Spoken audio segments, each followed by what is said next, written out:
அனைவருக்கும் வணக்கம். நான் உங்கள் அட்வொகேட் பென்சிகர் ராஜா. நம்ம இப்போ இந்த வீடியோவில் என்ன டிஸ்கஸ் பண்ண போகிறேன்னு பார்த்தீங்கன்னா, எஃப்எம்பி வரைபடத்தின் அளவீடுகள் நிலப்பதிவு ஆவணங்களின் அளவீடுகளுக்கு மாறுபட்டிருந்தால் நாம் என்ன செய்ய வேண்டும்?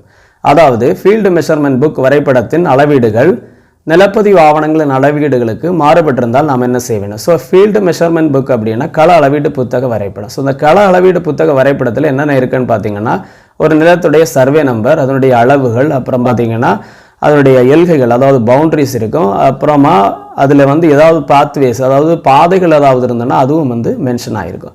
ஸோ இந்த மாதிரிப்பட்ட டீட்டெயில்ஸ் பார்த்தீங்கன்னா எஃப்எம்பி வரைபடத்தில் இருக்கும். ஸோ இந்த நம்ம ஒரு ப்ராப்பர்ட்டி வச்சுருப்போம். அந்த ப்ராப்பர்ட்டிக்கு ஒரு நிலப்பதிவு ஆவணங்கள் நம்ம கையில் இருக்கும். ஸோ அந்த நிலப்பதிவு ஆவணங்கள் நமக்கு சப் ரெஜிஸ்டர் ஆஃபீஸ்லேருந்து கிடைக்கும். அதாவது ஒரு நிலத்தை நம்ம வாங்கினோன்னா அந்த நிலத்தை பதிவு பண்ணுறது பதிவுத்துறை. ஸோ அந்த பத்திரப்பதிவு அலுவலகத்தில் போய் நம்ம அதை பதிவு பண்ணி அவங்க ஒரு டாக்குமெண்ட்ஸ் நமக்கு கொடுத்துருவாங்க.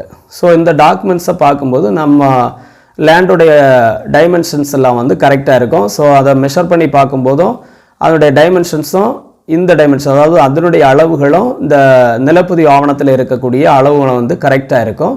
ஸோ பார்த்திங்கன்னா நம்ம எஃப்எம்பி ஸ்கெட்சில் அந்த அளவீடுகள் வேறுபட்டிருக்கும். இந்த மாதிரிப்பட்ட நேரத்தில் பார்த்திங்கன்னா இந்த எஃப்எம்பி ஸ்கெட்ச், அதாவது ஃபீல்டு மெஷர்மெண்ட் புக்கில் இருக்கக்கூடிய அளவுகளை நம்ம கரெக்ட் பண்ணணும். அதாவது நம்ம வைத்திருக்கிற நிலப்பதிவு ஆவணங்களில் இருக்கிற அளவும் அந்த எஃப்எம்பி ஸ்கெட்சில் இருக்கிற அளவும் ஈக்குவலாக இருந்துச்சுன்னா நமக்கு எந்த பிரச்சனைகளும் ஏற்பட வாய்ப்பு இல்லை. அதாவது ஃப்யூச்சரில் எந்த ப்ராப்ளம்ஸும் கிரியேட் ஆகாது. ஸோ எல்லாமே கரெக்டாக இருந்துச்சுன்னா எந்த வில்லங்கும் நமக்கு வருவதற்கு வாய்ப்பில்லை.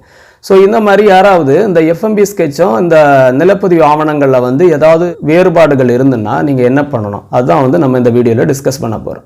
ஸோ பார்த்தீங்கன்னா நிலப்பதிவு ஆவணங்களில் ஏதாவது பிரச்சனைகள் இருந்ததுன்னா அதை சப் ரெஜிஸ்டர் ஆஃபீஸ்லேயே நம்ம திருத்திக்கலாம். ஸோ அந்த பிழை திருத்தம் எல்லாம் போட்டு நம்ம இந்த டாக்குமெண்ட்ஸை கிளியர் பண்ணிடலாம். ஸோ அந்த பார்ட்டை நம்ம கிளியர் பண்ணிட்டோன்னா இந்த ஃபீல்டு மெஷர்மெண்ட் புக், அதாவது இந்த ரெவென்யூ டிபார்ட்மெண்ட்டில் இருக்கக்கூடிய அந்த ஃபீல்டு மெஷர்மெண்ட் புக்கில் இருக்கக்கூடிய அளவுகளை எப்படி கரெக்ட் பண்ணுறது? ஸோ இந்த மாதிரிப்பட்ட நேரங்களில் நீங்கள் என்ன பண்ணணும்னா உங்கள் கையில் இருக்கிற நிலப்பதிவு ஆவணங்கள், அதாவது நம்ம அந்த ப்ராப்பர்ட்டியோடைய லேண்ட் ரெக்கார்ட்ஸ், அதாவது நம்ம கையில் இருக்கிற லேண்ட் ரெக்கார்ட்ஸ் ப்ளஸ் வில்லங்கம், இது எல்லாத்தையும் வச்சு ஒரு காப்பி எடுத்து ஒரு அப்ளிகேஷன் தாசில்தாருக்கு ஃபார்வர்ட் பண்ணணும். ஸோ தாசில்தாருக்கு ஒரு மனு நீங்கள் உங்கள் கையில் இருக்கிற டாக்குமெண்ட்ஸும் ப்ளஸ் வில்லங்கம் இது எல்லாத்தையும் வச்சு ஒரு மனுவாக தாசில்தாருக்கு கொடுத்தீங்கன்னா அந்த தாசில்தார் அந்த மனுவை பரிசீலித்து என்கொயரி கூப்பிடுவாங்க. என்கொயரி கூப்பிடுறது எதுக்காகனா இந்த ஒரிஜினல் டாக்குமெண்ட்ஸும் உங்களுடைய டாக்குமெண்ட்ஸையும் மேட்ச் பண்ணி பார்ப்பாங்க. மேட்ச் பண்ணி பார்த்துட்டு ஈவன் இப்போ ஒரு டிஸ்பியூட்டட் கேசஸ் இருக்குதுன்னா அவங்க என்ன பண்ணுவாங்கன்னா அந்த டிஸ்பியூட்டட் ப்ராப்பர்ட்டிஸில் இருக்கக்கூடிய நபர்களையும் கூப்பிடுவாங்க, நோட்டீஸ் போட்டு கூப்பிடுவாங்க.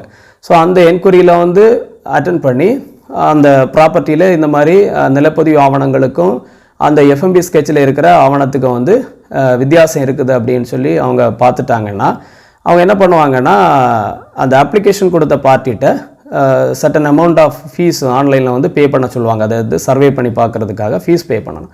So as per Tamil Nadu surveys and boundaries act 1923 modified 1974 section 9 or section 10, section 9னா அன்டிஸ்பியூட்டட் பவுண்டரி, செக்ஷன் 10னா டிஸ்பியூட்டட் பவுண்டரி.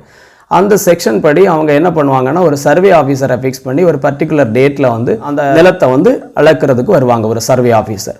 ஸோ அவங்க சர்வே ஆஃபீஸர் அவங்க நிலத்தை அளக்கிறது பேஸ்ட் அப்பான் த எஃப்எம்பி ஸ்கெட்சும் அந்த ரெஜிஸ்டர் அவங்க கையில் அந்த ரெவென்யூ அத்தாரிட்டிஸில் என்னென்ன ரெக்கார்ட்ஸ் இருக்கோ அந்த ரெக்கார்ட்ஸை பேஸ் பண்ணி உங்கள் டாக்குமெண்ட்ஸையும் மேட்ச் பண்ணி அவங்க அளப்பாங்க. அளக்கும்போது அந்த அளவுகளை பார்த்து அதில் கரெக்ஷன்ஸ் ஏதாவது இருந்ததுன்னா தாசில்தார் அந்த கரெக்ஷன்ஸை ரெக்கமெண்ட் பண்ணுவாங்க.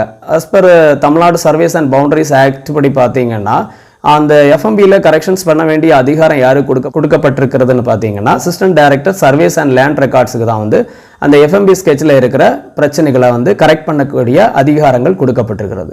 அதாவது நீங்கள் கொடுத்த மனுவை பரிசீலித்து சர்வே ஆஃபீஸரை ஃபிக்ஸ் பண்ணி லேண்டை அளந்து அதில் ஏதாவது ப்ராப்ளம்ஸ், அதாவது ஏதாவது கரெக்ஷன்ஸ் இருக்குன்னா அந்த கரெக்ஷன்ஸை ரெக்கமெண்ட் பண்ணி இந்த மாதிரி கரெக்ஷன்ஸ் இருக்குது அப்படின்னு சொல்லி தாசில்தார் அதை ரெக்கமெண்ட் பண்ணி யாருக்கு அனுப்புவாங்கன்னா assistant director for surveys and land records அவங்களுக்கு அனுப்புவாங்க ரெக்கமெண்ட் பண்ணி as per the Tamil Nadu survey and boundaries act 1923.